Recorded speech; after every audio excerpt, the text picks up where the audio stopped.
Setelah diperiksa selama kurang lebih 13 jam, 4 tersangka kasus dugaan korupsi pengadaan speedboat untuk puskesmas keliling di Kabupaten Tambrauw akhirnya ditahan penyidik Kejaksaan Negeri Sorong.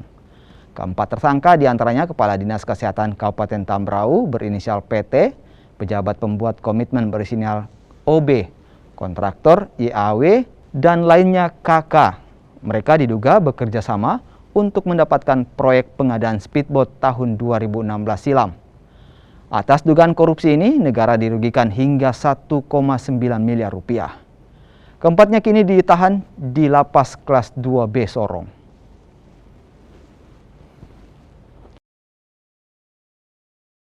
Ini kita melakukan penahanan terhadap 4 orang tersangka dengan inisial OB selaku PPK ya, dan PT selaku KPA, dan Yawe selaku pihak ketiga dengan KS. Mereka ditahan di tingkat penyidikan untuk 20 hari ke depan.